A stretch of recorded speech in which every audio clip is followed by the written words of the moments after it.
السلام علیکم ورحمۃ اللہ وبرکاتہ۔ محترم ناظرین، رمضان کے اس مہینے میں عورتوں کا ایک بہت بڑا مسئلہ ہوتا ہے۔ ان عورتوں کا جو دودھ پلاتی ہیں یا وہ عورتیں جو حمل سے ہیں، ایسی عورتوں کا کیا حکم ہے رمضان کے مہینے میں ان کے روزے کے حوالے سے؟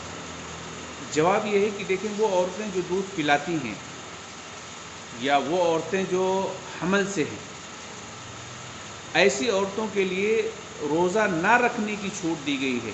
شریعت میں ایسی عورتوں کے لیے روزہ نہ رکھنے کی چھوٹ دی گئی ہے۔ وہ روزہ نہ رکھیں کب؟ اگر حمل کی حالت میں رہنے سے یا دودھ پلانے کی حالت میں ہوتے ہوئے اگر ان کو یا ان کے بچوں کو نقصان ہو رہا ہے، صحت کا نقصان ہو رہا ہے، تو ایسی عورتوں کو روزہ نہ رکھنے کی اجازت ہے، چھوٹ دی گئی۔ لیکن اگر ان کو یا ان کے بچوں کو کوئی نقصان نہیں ہے تو ایسی عورتوں کو روزہ کی چھوٹ نہیں ہے، انہیں روزہ رکھنا چاہیے۔ لیکن اگر پرابلم ہے ان کو یا ان کے بچوں کو دودھ پلانے میں یا حمل کی حالت میں اگر مشکلات ہیں تو بالکل ان کو چھوٹ دی گئی ہے۔ اس چھوٹ کا وہ فائدہ بالکل اٹھا سکتی ہیں اور اٹھانا بھی چاہیے۔ لیکن مسئلہ یہ ہے کہ پھر ان کے روزے کا کیا ہوگا؟ روزہ کیا فدیہ دینے سے کام چل جائے گا یا انہیں بعد میں اس کی قضا کرنی پڑے گی؟ تو دیکھیں، اگر ان عورتوں کو ایک لمبا وقت مل رہا ہے، ان عورتوں کو اگر ایک لمبا پیریڈ بعد میں مل رہا ہے، یعنی حمل بچہ ہو گیا، دودھ پلانے کا مسئلہ بھی ختم ہو گیا، 3-4 سال تک ان کو اب کوئی اولاد نہیں ہے، کوئی اولاد نہیں ٹھہرتی، کوئی حمل نہیں ٹھہرتا، کوئی دودھ پلانے کا مسئلہ نہیں رہتا ہے، تو ایسی عورتوں کو یہ روزہ قضا کرنا پڑے گا۔ ایسی عورتوں کو یہ چھوٹے ہوئے روزوں کو قضا کرنا پڑے گا۔ لیکن وہ عورتیں جن کا یہ سلسلہ مسلسل چلتا رہتا ہے، یعنی ابھی اس رمضان میں حمل سے ہیں یا دودھ پلا رہی ہیں، اگلے رمضان میں بھی یہی نوبت آ گئی، اس کے بعد والے رمضان میں بھی یہی نوبت آ گئی، اس کے بعد والے رمضان میں بھی یہ نوبت آ گئی، تو ظاہر بات ہے ایسی عورتیں قضا کب کریں گی؟ قضا نہیں کر پائیں گی۔ تو ایسی عورتوں کو فدیہ دے کر کے ان کا کام چل جائے گا۔ ایسی عورتیں اگر فدیہ دیتی ہیں تو فدیہ دینا ان کے لیے کافی ہو جائے گا۔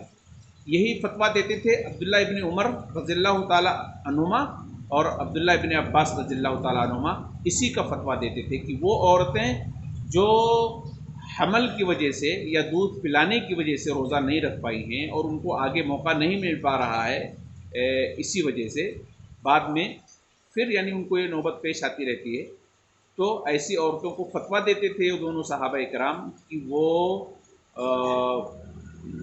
جو ہے مسکینوں کو کھانا کھلا دیں، مسکینوں کو کھانا کھلا دیں یا انہیں غلہ پہنچا دیں۔ یعنی اگر انہیں فدیہ دینا ہے تو فدیے میں کیا دیں گی؟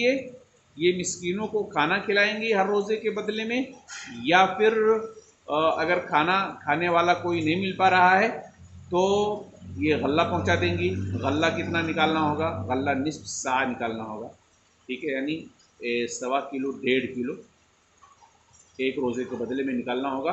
اس طریقے سے پورے رمضان کے روزوں کے بدلے میں تقریباً 45 کلو جو بھی وہ کھاتے ہیں، 45 kg، وہ غریبوں اور مسکینوں تک پہنچائیں گے اگر کوئی کھانے والا نہیں مل پا رہا ہے۔ تو یہاں پر ایک سوال یہ ہے کہ کیا اس کے عوض میں پیسہ دیا جا سکتا ہے؟ تو پیسہ نہیں دینا چاہیے، کیونکہ اطعام مسکین کا لفظ آیا ہے، کھانا کھلانے کی بات آئی ہے۔ اب پیسہ دینے سے پتہ نہیں وہ کھانا اس کا خریدتا ہے، کیا خریدتا ہے، ہو سکتا ہے کوئی اور چیز استعمال کر لے رہا ہو، تو اس کی شکل بدل جاتی ہے۔ اس لیے بہتر یہ ہے کہ انہیں کھانا کھلایا جائے، یا اگر کھانا نہیں کھلا سکتے ہیں تو اس کے عوض میں ان کے گھروں تک غلہ پہنچایا جائے، ٹھیک ہے۔ یہ شریعت کا قانون ہے، شریعت کا یہ حکم ہے، اسی پر عمل کرنا چاہیے۔ میں نے آپ کو جو عبداللہ بن عباس اور عبداللہ بن عمر کے حوالے سے جو بات بتائی ہے، یہ آپ اس کو تفسیر تبری میں دیکھ سکتے ہیں، ارواء الغلیل جلد 2 صفحہ نمبر 19-20 کے اندر دیکھ سکتے ہیں۔ علامہ البانی نے بڑی لمبی بحث کی ہے، اور جو میں نے بتایا ہے آپ کو باتیں ہو بہو وہی باتیں اس کے اندر نقل کی گئی ہیں۔ مزید تفصیلات کے ساتھ آپ چاہیں تو دیکھ سکتے ہیں۔ تو خلاصہ یہ کہ وہ عورتیں جو دودھ پلا رہی ہوں یا جو حمل سے ہوں، ایسی عورتیں اگر روزہ رکھ سکتی ہیں تو رکھ لیں، لیکن اگر ان کو رکھنا مشکل ہو رہا ہے تو روزہ چھوڑ دیں اور آنے والے دنوں میں قضا کر لیں، آنے والے دنوں میں قضا کر لیں۔ لیکن اگر ان کو قضا کا موقع نہیں مل پا رہا ہے، یعنی آتے آتے اگلا رمضان پھر وہ حمل سے ہو گئی یا اس طرح سے دودھ پلانے کی نوبت آ گئی، پھر آنے والے سالوں میں بھی رمضان آتے آتے یہ نوبت آتی گئی، تو پھر ایسی عورتوں کو موقع نہیں مل پائے گا رمضان کے روزوں کی قضا کرنے کے لیے۔ تو ان کے لیے یہی حکم ہے اور یہی راجح ہے کہ عبداللہ بن عباس اور عبداللہ بن عمر رضی اللہ تعالی عنہم کے فتاوی پر عمل کریں وہ، اور وہ ہر روزے کے عوض میں مسکین کو کھانا کھلائیں یا اس طریقے سے جو ہے ان کو غلہ پہنچائیں، اسی پر عمل کریں انشاءاللہ۔ یہی بہتر اور راجح ہے، کیونکہ ایک لمبا ٹاپک ہے، یہ لمبا اختلاف ہے اس مسئلے کے اندر۔